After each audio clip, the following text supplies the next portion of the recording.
আজকেও তো চাইলে আপনারা একটা নিউজ কভারেজ এভাবে করতে পারেন যে 200 টাকা তেলের খোলা তেলের লিটার কেন হবে, কারা করছে এই কাজ।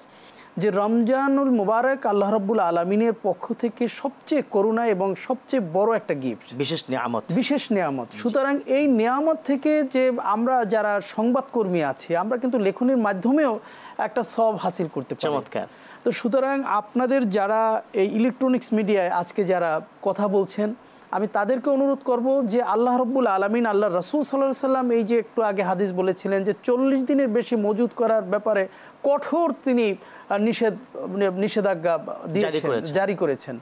এবং মনিটরিংয়ের কথা যদি বলি, দেখেন ইসলামের দ্বিতীয় খলিফা হযরত ওমর ফারুক রাদিয়াল্লাহু তাআলা আনহু তিনি দিনের রাত কার্যক্রম সব পরিচালনার পরে রাতে কিন্তু সে ঘুরতো, সে প্রতিটা তার যে জনসাধারণের খোঁজখবর নিতেন পায়ে হেঁটে হেঁটে একা একা।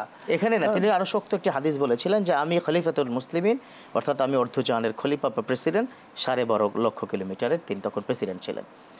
আমি প্রেসিডেন্ট থাকাকালীন সময় আমার এই সাম্রাজ্যে একটা কুকুরও যদি পানি মানে না খেয়ে কি মারা যায় কিংবা তৃষ্ণার্ত থাকে তার জবাবদিহিতা আমি প্রেসিডেন্ট হিসেবে আল্লাহর কাছে করতে হবে। সুবহানাল্লাহ। তো এই এর চেয়ে কঠিন কথা আর কিছু থাকে। ওমর ফারুক রাদিয়াল্লাহু তাআলা আনহুর এই মেসেজ কিন্তু যেহেতু আমাদের বাংলাদেশের এখন যারা রাষ্ট্র পরিচালনা আছেন আপনারাও মুসলমান, সুতরাং যিনি মুসলমান তার জন্য এটা অবশ্যই গ্রহণীয় এবং মানতেই হবে, না মানলে সে মুসলমান থাকবেন না।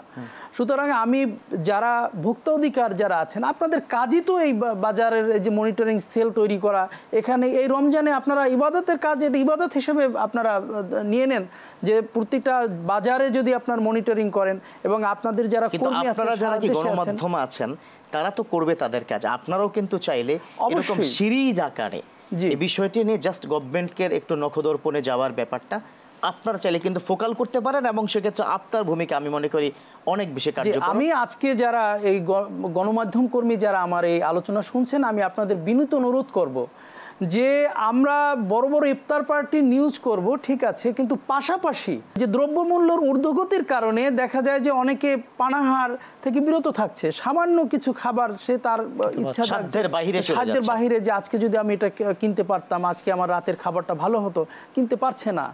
সুতরাং এই জন্য যারা গণমাধ্যম কর্মী আছেন যারা লেখনী যারা লিখছেন তাদেরকেও বলবো যে আল্লাহ রাব্বুল আলামিনের নির্দেশনা, আল্লাহ রাসূল সাল্লাল্লাহু আলাইহি সাল্লামের নির্দেশিত যে পথ এবং সাহাবায়ে কেরাম আজমাইন খোলাফায়ে রাশিদার যুগে যেভাবে আছিল আমরা সেই নীতি অবলম্বন করে একটা সুশাসন প্রতিষ্ঠা, একটা সুন্দর সমাজ তৈরিতে বিশেষ করে আপনাদের ভূমিকা অনেক বেশি। অনেক অনেক ধন্যবাদ।